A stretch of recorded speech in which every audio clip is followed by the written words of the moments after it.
Hello and welcome back to another episode of Beyond the To-Do List. I am your host, Eric Fisher. This is the show where we talk to the people behind the productivity. And this week, my guest is me. Actually, my guest is Andrew Mason, host of the Pro Guide podcast, as well as the GTD podcast. It is my thrill to have him come on and actually turn the tables on me for the first time ever on this show and ask me a bunch of questions. So he tries to stump me. He asks me a bunch of questions about my productivity style now and some of the background behind this show, to be honest. Some of the stuff that, honestly, I've never shared before in terms of how this show came about, my productivity journey up till the point of starting the show, how my productivity journey has progressed as the show has evolved, where I'm at right now, and honestly, some of the deeper probing questions that I've ever answered on anybody else's show, but they're right here on this one. I think you're really going to enjoy it. And in fact, what would be awesome is at the end, we get to a point where I think there's still more questions to be asked. And so what I want to do is open up for you, the listener, the opportunity to ask questions as well in the comments section of this episode. Feel free to go to beyondthetodolist.com/121. That's beyondthetodolist.com/121. You'll find the show notes for this episode, and you'll find the comments section. And I am going to camp out there. I will answer any question you have. Feel free to ask it. I've got notifications turned on and ready to go. Before we get into that conversation, I want to say thank you to Nozbe, the sponsor of this episode. Thank you to Nozbe for supporting Beyond the To-Do List. Nozbe is a tool that allows more than 300,000 busy people and teams from all over the world get their tasks and projects done. It is cross-platform. That means it is desktop, it is mobile, it is tablet, it is Mac, Windows, Linux even, Android, iOS, iPhone, iPad, etc., even Apple Watch. Stay tuned for an upcoming episode of this podcast with the founder of Nozbe, Michael Slawinski. Really looking forward to sharing that with you. Right now, Nozbe is offering 10% off of a Nozbe Pro account. To get advantage of that and a 30-day free trial, go over to nozbe.com/todo. That's nozbe.com/TODO. Nozbe.com/todo. That's where you can set up a 30-day free Nozbe Pro trial. And when you upgrade, use that code TODO to save 10% extra off your purchase. Well, welcome again to another episode of Beyond the To-Do List. As you can hear, I am not Eric Fisher. The voice you're hearing is Andrew Mason, and it's my honor to be Eric's guest interviewer. And what we're looking to do is flip the tables on Eric and have him be in the interviewee chair for a little while. So, Eric, have you ever done anything like this before? I've been on a lot of other podcasts, but never been a guest on my own show. Well, hey, I'm honored to be able to do that. I've actually had you on the Pro Guide a year or two ago. And just a little bit about me. My name's Andrew J. Mason. I host two podcasts. One's the Pro Guide, which is just where I learn from leaders, and also Getting Things Done for the David Allen Company, and just where we get to learn about the GTD system and different people getting to do that.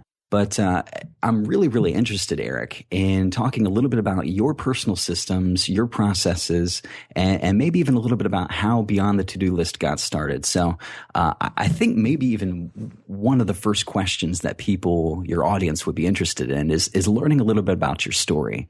I mean, how does somebody recognize the need for a podcast like Beyond the To-Do List and even get started? Where does the story kind of begin for you? Yeah, the story for me, there's a couple different kind of tangents or pieces of information that you need to know that combine to make the show, happen and the genesis of it. One was that I was thoroughly interested in productivity for a long time, a lot of that time not even knowing what that word meant or what that was. I just thought, being effective, being efficient, being on top of my game, being the best at what I'm being tasked to do.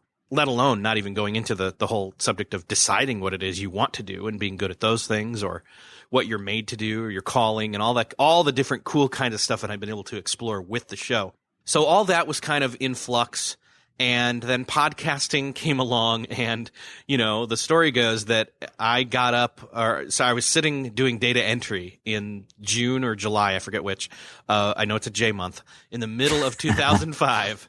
And iTunes on the Windows machine at work where I'm doing data entry pops up and says, there's an update. And I'm like, you know what? It's time for a break. So I hit yes. I go use the restroom, get some coffee, something, come back, and it's there. And I'm like ready to sit down, turn my music back on. And I look over and I'm like, what's this thing called podcasts in the sidebar? And so right from the get-go, I click in and look and see, oh, these are radio shows that download so I can play them and pause them.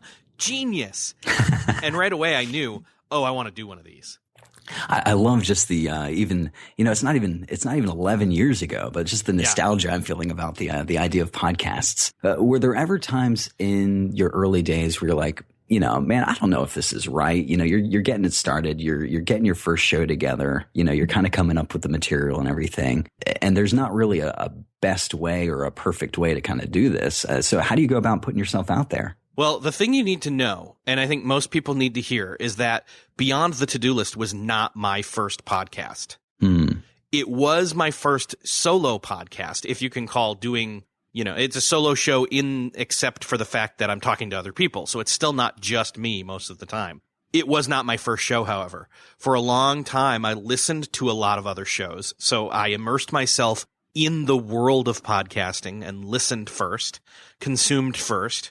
Then I moved on to creating, where I did in 2007, from April to December, my friend and I, at the same job, we did a comedy show, almost daily comedy show. We'd go to his house. We'd go to his spare bedroom where the mixer and my iPod and then his iPod were kind of synced into the front and back end so we could play sounds in, and we had 2 mics, and we had different snippets of stuff. We'd do movie reviews and music and topical, we were basically trying to be a late night talk show, and it was fun. And we garnered a pretty good following, not huge, but the caveat here, or the best thing that came out of that was at the end, one, I'd put in a ton of hours podcasting that year, and iTunes gave us an award that December for one of the top new comedy podcasts. Wow. Yeah. Not a lot of people know that that's something that is in my background. So having done that, we did another season of it about a year later for another year-long stint, and then,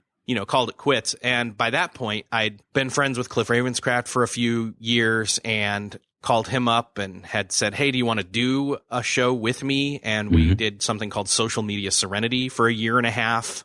And it was all about, what what you need to know about how to use social media without going crazy. And so then January 2012, Cliff, decides that he's going to scale back and stop doing as many shows on his Generally Speaking network. And as soon as he said that, I said, genius. And I started doing, social media segments on his podcast Answer Man show at the time. But I knew instantly I needed to, and this was the year of this show coming out. It was August 2012, and this was January 2012 that he said this. So 8 months later, the show was launched. That is incredible. Actually, I look at the just what you were saying with the comedy podcast. Two questions come up just to backpedal just a little bit. First of all, what is your reaction when you see that you get an award from iTunes, Apple, and it's not necessarily anything you're going for? Who even knew that they even had awards? What's your first reaction when you see that? We had no idea it was happening. Suddenly, we're both in there looking around in iTunes like we, at the time were very prone to do, because we wanted to see how we ranked and all that kind of stuff. And this was back when the podcasting herd was a lot thinner, so it was completely rewarding. I mean, we already were getting voice feedback from a lot of listeners saying they love the show, and we'd play clips of them in the show and doing different things. I mean, it was a very interactive podcast, like a lot of them used to be back then, and aren't so much anymore. But yeah, it was very rewarding. It was very affirming. And then we did it for about another month later after that award and then stopped for a year. Oh, a second question too. I'm thinking, is this content still available somewhere online? Those that know how to find it could find it.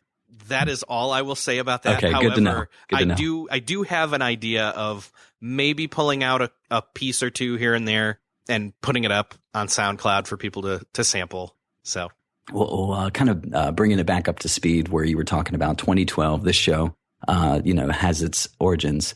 And, I'm thinking 2012 to 2016, that's actually really good longevity in terms of podcasting. I mean, that's 4 years you're going on now. And I love hearing maybe some stories of obstacles you've encountered along the ways, or what even people would consider failures or challenges. Is there anything that while you're in the process of creating this show thinking, I don't know if I'm going to stick around with this show for very long or not, or were there any obstacles that you really had to overcome along the way? I'll say this, and if you're a long-term listener of this show, you probably are aware of this. The biggest obstacle for this show, even being on, 121 episodes now, if you think about it, 3 years, 52 weeks a year, we should be higher towards the 200 mark right now than we are. Mm-hmm. So consistency is the issue. And in more specifically talking, consistency or systematizing. People from all different kind of walks of productivity and their intersection with productivity.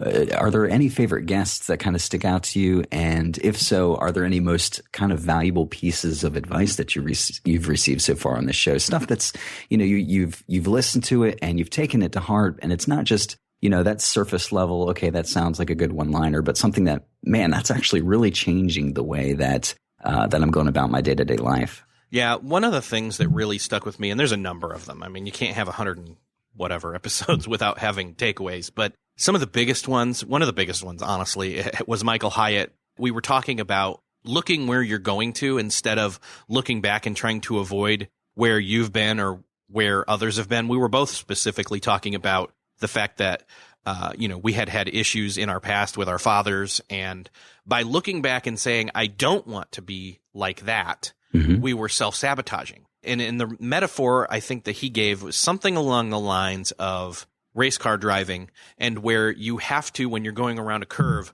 look to where you're going to go instead of straight ahead, because if you look straight ahead, you turn right into the wall. And so it was always about looking forward to where you're wanting to be. And, and there is something to be said for being in the here and now, but ultimately it's the not looking back that really, in other words, changing your mindset. This is one of the other things that I've learned recently, even just from listening to my friend Cliff Ravenscraft in some of his recent episodes, but as well as his recent appearance on the show. He's done a year where he's worked out 6 days a week, every week. Man. And he's lost, I don't know. I mean, he's under 200 right now. He was started at 268. Wow. And it's not just, he's actually lost more quote unquote weight than that, but he's built muscle as well. So, I keep saying I'm going to pull a Cliff Ravenscraft sometime and start doing that. And in fact, that's actually one of the things that I've started. And that's the thing that I think I'm looking at the most right now currently, has just been mindset. And so combining maybe some of what Cliff has said and some of what Michael has said in terms of looking forward and just changing the way that I feel about myself, or more importantly, think about myself and mm-hmm. where I am. One of the key things that Cliff has kept saying is that, this is his commitment for the rest of his life. Like, he's not just saying, all right, I'm going to get to this one point and then be done. No, he's like, no, I mean, whatever it is I need to do to work it out to get to the point where this is a consistent habit from this point forward, like, he's doing it. And he proved by having that mindset that he could right away, and then consistently kept doing it. This is a little bit of a rabbit trail, but what do you think the shift is that happens for people, where it's not just something they're trying, not something that they're practicing for a little while, but then it just kind of makes that shift over into a point of identity for them? You can see that this is, from how you describe it, this is how Cliff feels about himself now. This is who he is now. Yeah. There's a point where you're so invested that you actually have something to lose if you stop with this new habit. What do you think that is? I think it's different for everybody. I think for Cliff specifically, and I've been trying to pinpoint that actually, when it comes to he had done, he'd had a couple other stints where, all right, I'm back at it. You hear, especially at this time of year. I mean, we're recording this in January and releasing it in January, and it's, just about the point where the New Year's resolutions either have fizzled or are starting to. It's make or break right now. Yeah. And you hear a lot about that, where it's like, okay, I know where I want to be. I know what I want to be and who I want to be and how and all that resolution stuff. But when it comes down to it, it's more about how are you going to maintain or just completely shift and be off the old rails and onto the new set that just keeps going forever and ever, And I think part of it is for Cliff was he wasn't just changing stuff for the here and now. Like he envisioned, like a lot of people say, work with the end in mind. Well, he is like, he's looking forward to being at his healthiest possible the entire rest of his life till he's dead, Yeah. And that right there is a huge difference specifically when it comes to health. I mean, not to keep going on health for forever in this conversation. Well, no, not to beat the dead horse, but what you're saying with Michael Hyatt. I mean, just the idea of having that vision so clear where you're headed. I think maybe it starts with wanting to avoid the wall and spin out and crash, but I think the end game is seeing where you're driving to and being so jazzed and excited about it that it kind of pulls you forward. Yeah, I think that's the thing that I know for a fact. Actually, that was part of what got Cliff going right away was the fact that he was doing the selfie of the day and posting it and getting the adoration of,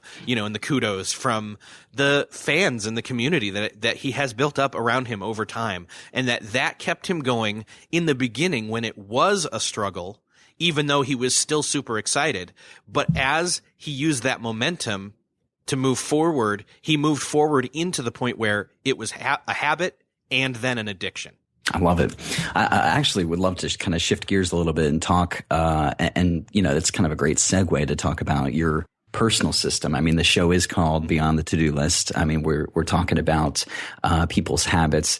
And Eric, if you're anything like me, I know that I'm a lifelong learner. I love hearing the new ideas and processes that people have all the time. Do you mind telling your audience a little bit about your personal to-do list? Is it something that is a system that's set in stone? Is it a system that's constantly changing over time?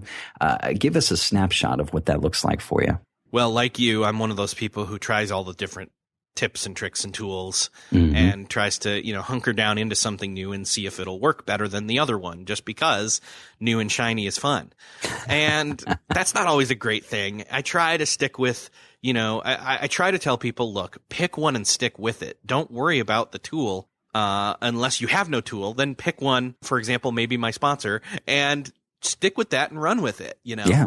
And so my system I have used, and there, I have used OmniFocus. I have used Nozbe. I have used Todoist. I have used, let's see, there's another one, Things. And those are all task management systems personally, and some of them can be used collaboratively. Trello is another one. Actually, Trello is probably the one I've used most consistently. And the thing is about that is because that's what, for my position at Social Media Examiner as social media manager, I'm most tied into because everybody else is using it, by mandate. So that's cool. But yeah, as far as my task list, as far as what I'm looking at for today to do, one, it's a calendar. I know because time. Because there is no other day but this day that these things are set on appointment wise. You know what I mean? Like time is a landing place for, we're both going to meet at this place at this time. Sometimes the place is online, but that's not changing. I mean, those things can change. You can reschedule meetings, but it's so funny. I see the faces of our audience in my head right now. And I see this combination of like incredulousness, like, are you serious? But also like, that's brilliant, Well, I mean but that's the thing is like, I plan my weeks based on what is already on the calendar by who I've allowed to have access to it, as well as what I've put there. And then that translates into day to day. Now, that's not to say I don't have a master list of the tasks that need to be done. I do have that. I have those in, those systems, one for home life, one for work life. And then I translate those, I pull those out. And I do this. I either do it if I'm really good and I'm ahead. I'm doing it the day before. Mm-hmm. And I'm writing out, literally handwriting out, pen and mini legal pad. I am writing out my day in order of where the dedicated milestones are, like that important meeting, this point in time where I'm going to go work out, this point in time where I know that's the only time I'm going to get lunch. If I miss it, I don't get it. That kind of thing. Like I map that out. And just to make sure, you said pen and paper, not Apple Pen, like an actual pen with actual paper. Pen. No, I don't have the Apple Pen. As much of a Mac guy as I fully am. There's nothing I have that's computer wise that's not a Mac, but I do it that way because I like the tangibility of it. I like to be able to cross it off and say, I know right where I am. I like reviewing it repeatedly, in the sense that repeatedly, not in the sense of over and over and over again, but in the sense of I have checked to make sure I know what my schedule is for the day, as well as comparing that to what my task list is. And then I combine it together into a paper list. Okay, well, you kind of alluded to this a little bit about, the perfect day. On a perfect day, you'll get the next day kind of laid out in advance. Walk us through, if you had a work day happening and it's going to end up being, you were productive that day. It was a perfect work day for you. What does that look like for you? Well, I mean, a perfect work day is, anything that I said I was going to do, I did. And so that may mean saying I'm going to do less, and being then available again for things if they come up. But it's going to be, I mean, in the most, practical sense, it's going to be me getting up before everybody else in my house. Mm-hmm. However early that is. I mean, I've had recent guests again who've said, 5 a.m. is a miracle time to get up and wake up and be alive. And that's falling on deaf ears for a lot of people. But I did get up at 5 a.m. this morning, and I did work for 2.5 hours before my daughter had to get up for school to get ready. Then I took about another hour there to be with the family, help with breakfast, that kind of thing. Then I transitioned back over to getting myself ready and prepping for this and a meeting I have after it. And then I have a couple of quick tasks I'm going to knock out. I'm going to eat some lunch, another meeting, and then I'm going to go work out because I know that's when it's going to happen today. And then after that, I have one thing I need to knock out for the rest of the afternoon, and I'm going to do that in intervals until it's time for dinner, and then I'm done for the day.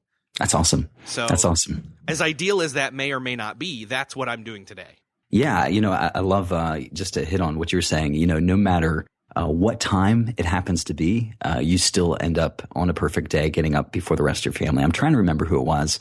I think it was John Acuff who said something to the effect of, anybody can be selfish at 3 a.m. Mm-hmm. So anybody, if you want that extra little bit of margin in your life, no matter how big of a family you have, no matter, what your life looks like or how crazy it is, there are prime spots, but they might not be the spots that you'd like to take them. And I think that's brilliant. That, and if I can add on top of that, yeah, please.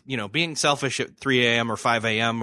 he did a 5 a.m. club for a long time. John Acuff did. I do it now, not out of, I do it now out of necessity because I'm trying to reshape and reform and change habits and all that. Like you heard me, like I didn't say I get up at 5 a.m. and I go work out. Mm-hmm. I know that's not going to work. And the reason is because one, it's going to take me a lot longer to get warmed up and out the door and to the place and do the thing and then get back. And also I've learned that sometimes backfires when kids get up at that time that shouldn't be. And my wife's sleep is important to her Absolutely. / then me by proxy. And so by me being there at the house and having a thing or two that I'm knocking out, that even if they do get up early, I can set them up, sitting there with me and we can, they can hang out with me while I finish something or being flexible enough to say, oh, the thing I'm working on right now is something that I can fit in later. I guess ultimately what I'm saying is there's a seasonality to it. If you really can't do the 5 a.m. thing, do the 6 a.m. thing or do the 7 a.m. thing, do the whatever thing, if it's late at night, then you plan for that too. Again, this is one of those retread issues that we've talked about on the show a number of times, but yeah, it's one of those things where if you're looking for extra time, then you need to restructure the way you're using your time right now. Either you decide to get more sleep and get to bed sooner by turning off your phone and your screens and everything, quick side note, I'm really looking forward to the next iOS update now that they're going to have the blue light. I heard about this. Oh, how crazy. Yeah. I already have that on my my Mac through this tool called Flux. So when they said that was going to be on the devices, I'm like, oh, that means I'll be able to read on my iPad. Do you notice an actual difference? I mean, versus, you have this already on your desktop. Do you notice an actual difference as far as the blue light goes? I think I do. I can without ratting out my wife. She spends time watching TV in bed at night, looking at the blue screen, and I'm like, dim it, and even then, it's not non-blue light. So anyway, she sometimes it keeps her up. It can keep all of us up. That's the problem. Yeah. But anyway, that finding that time is important. And you can't make new time, but you can discover new time. That's right. If that makes sense. It does. It does. And, we talked a little bit about the health, thing. This is a time of year when people are working on resolutions. Do you have any other kind of routines or checklists? You did mention the seasonality of it all, so I know it's not a permanent thing. But what are you right now currently trying to habitualize in your life? Well, for me, I am trying to pull my Cliff Ravenscraft. Mm-hmm. So, going back to that segment of this conversation, I have been going and I think what I'm doing is I am I'm trying to habitualize enjoying going and working out. And I'll tell you what, yesterday I didn't want to stop. And as I was leaving and coming home, I felt the best that I've felt in a long time. Driving home, and I just felt like, man, I really wish I could go back and do some more. And I feel really good right now. I'm not like worn out and out of breath and all that. So that's the thing I'm working on. Like, I'm wearing that groove out now before I make a specific commitment to, like, say, okay, I'm going to do 6 days a week, 30 minutes a day. I'm trying to do every day that I can fit it in. And I'm using my Apple Watch to, tick the goals off. And I'm meeting them most days. I even did that on Instagram. I showed a little, I've been doing it almost a month now, and I've had a lot higher activity rate. Sheer curiosity. You mentioned you come out of the gym on days like today or yesterday and think, man, I actually feel really, really good. Do you notice any difference in anything that you've done during the actual workout that makes that change for you? What is the difference between a day where you're like, I hate my life and I want to go back to bed, and days where you feel really good? Well, are you specifically asking about the working out aspect, or if working out in the day changes the way I feel about my day? Specifically the working out aspect of it. Is there anything that you notice you do differently or harder or easier? I'll say this. My body, my mind is sharper when my body has had activity. That is what I'm noticing. And so I am finding that I crave now drinking more water, and I crave standing up like I am right now at my desk. And I crave going and, having some physical activity and listening to some music, like on a specific playlist that I've made. That's huge.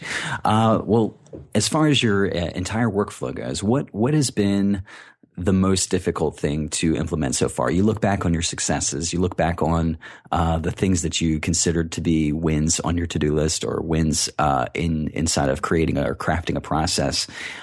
Is there anything that you look at and, even your calendar, even the software that's out there right now, and think, man, if there is just one thing that we could get right here, or if there's one portion of my workflow that if I could just nail that, it would work. I guess I'm basically asking, where's the bottleneck for you, or where has it been for you? Yeah, the bottlenecks, there's been, bottlenecks. Here's the thing. There's always going to be a new bottleneck that comes along. True. Because life doesn't stay static. It's always changing. And I think that's the thing for me. Like, when I started the show, I was working at a university, and I was fitting in the podcast I was fitting in prep in the early morning. I was taking a lunch hour at different times of the day when I didn't have other things to do. And I was recording then and putting it out there. And there was a seasonality and a consistency to it, especially when I planned, 2, 3, 4 months out.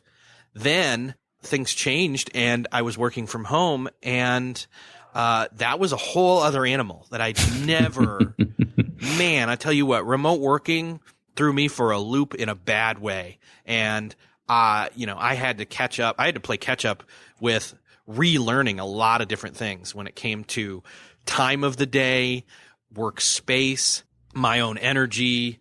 There's a number of things, staying focused and, not being on the internet, even though working on the internet, I mean, talk about working on the internet before when there's people around to quote unquote distract you.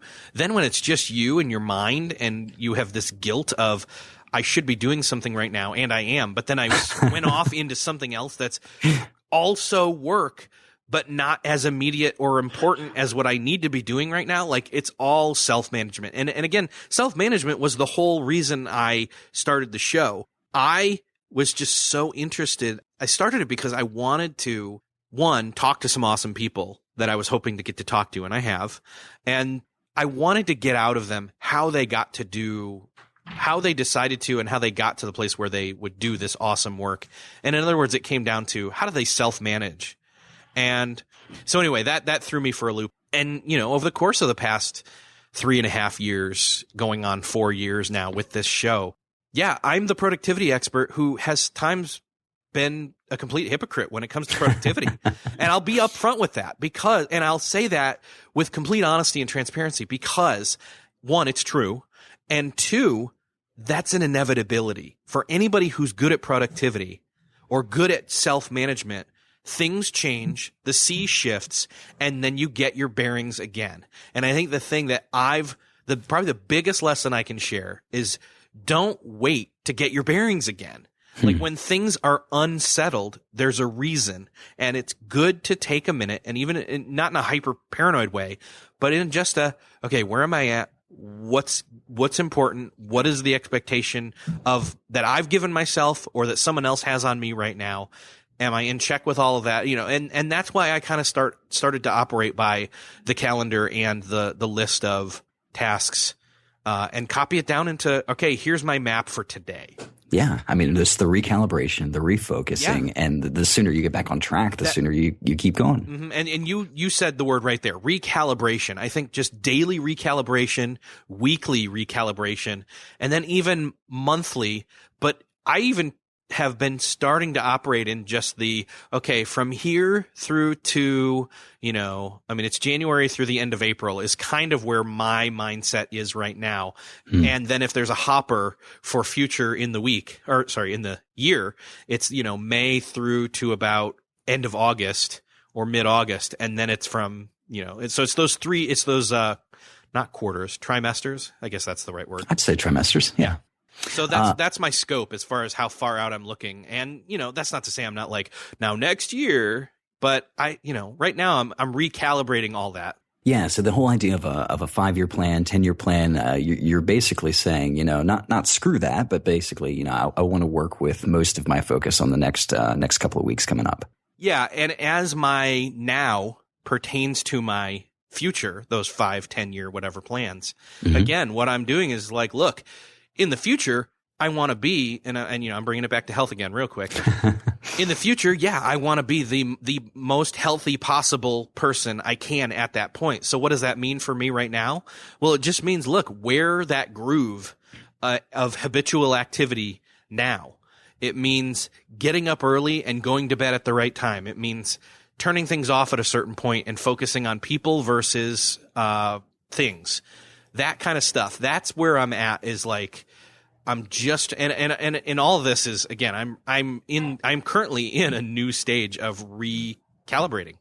I love it. 2 last, I think, quick questions about wins. One kind of on a micro level, one kind of on a macro level. What for you is an ultimate win for an episode of the show? Like, so you're recording, you're in an interview. I mean, we're having this conversation right now. Is there a moment, when you're talking with a guest and you just know that you've hit that mark? I mean, the content's golden. You just know. You can't wait to share it with everybody at that point. One of the best things about having a really great podcast episode, especially when it's one of those ones where the style of the show is a conversational recording, like this is, and you just get lost in it. You don't even think about it. You're not looking at a list of questions. You're just having the conversation. You're just in the moment and you're enjoying yourself, and it's not a task to record podcast episode.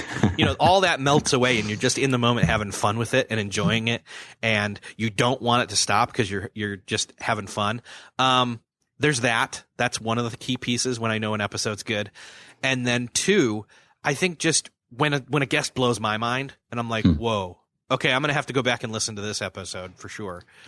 Which I do. Most people think it's funny, but I listen to my own show, not for my own voice, but for the guest. I want to listen back. I listened back to 2 or 3 episodes just recently. For example, when I got my Apple Watch, because I had 2 or 3, I had one episode specifically about it with Craig Jarrow and Mike Vardy, and then another one with, I'm going to say Max Sparky, but I know David Sparks. And I wanted to hear that. I wanted to relive those episodes and glean stuff from those in my knowledge base. And so I did. And there was nothing wrong with that. And so I guess a good episode is one where you get lost in it as you record it. 2 is you want to go back and listen to it yourself, even though you lived through it and maybe don't love listening to your own voice. And 3 is, when the guests blow your mind. Yeah, no, I absolutely identify with that. They say, the content doesn't change, but you change, over time. And so how you interact with that content is different, when you re-listen to something. This is just purely a selfish question. It's something I love asking people anytime I get to spend some time with them. But what does massive success look like for you? What is the story that you hope to tell with kind of the larger story of what's happening with your life? I mean, when people are summing up Eric Fisher, what is the image that you hope that they have in their mind? What is the story that you hope that they're getting to tell? Man, that is a tough question to answer. I've thought about it a lot. For a while, I thought it meant being known by more people. Now I just want the people that do know me to have had some sort of positive impact from me. And the closer they are to me, the more impact that it will have had. Honestly, I want to have my family first. I mean, and that's such a trite thing to say, but it's true. I want to, have my family know, hey, they love, he loved us and all that. I don't know. I'm generalizing and rambling a little bit here. Yeah, because that's the thing is like people would be like, well, success, I want to, 10 years out, I want to be like completely independently wealthy. I want to have no debt. I want to be running the successful business out of whatever and this and that. And I'm like, none of that is appealing to me. Mm-hmm. In actuality, like I would rather enjoy doing what I'm doing. I know I enjoy working in teams and collaboration. I never, people break apart the word entrepreneur and put it together with other pieces of other words like solopreneur or some shoepreneur.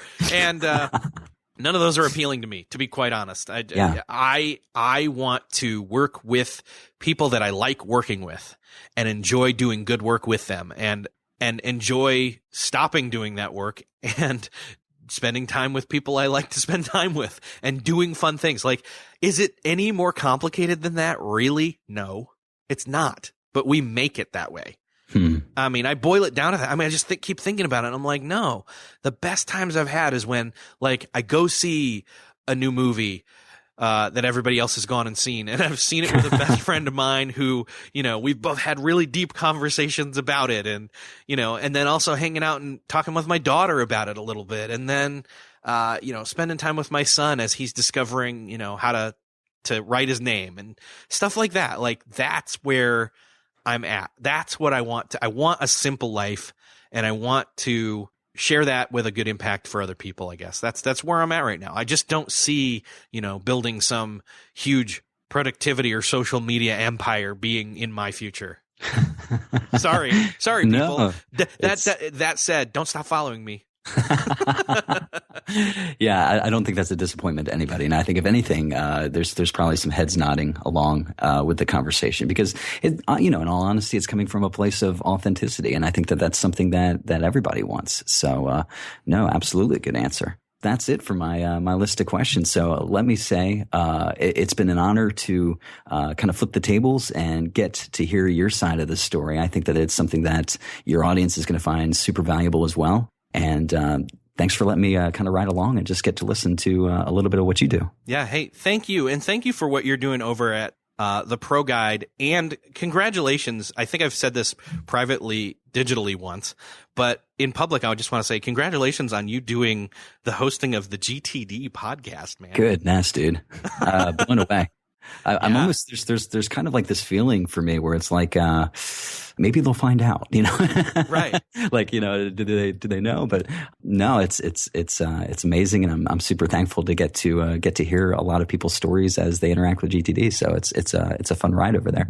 Well, why don't you tell people where they can find that, and I'll put that in the show notes. Sure. So the Pro Guide you can find at www.proguide.io. And Getting Things Done is over at gettingthingsdone.com/podcast. Awesome. So what did you think? I, again, feel like there's more questions to be asked here, and I'm giving you that opportunity to ask them. So go to beyondthetodolist.com/121.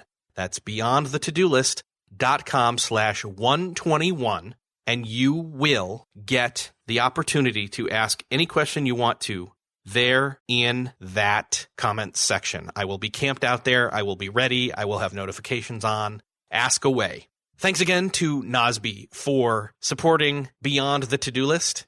And thanks again for their generous offer of a 30-day free trial of Nozbe Pro and 10% off for when you upgrade. Head on over to nozbe.com/to do.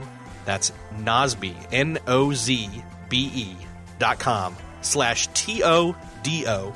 And make sure to use the code TODO, TODO, when you upgrade to the Pro account. Thanks again to Nozbe for supporting Beyond the To-Do List. And thanks again to you for listening. And I will see you next episode.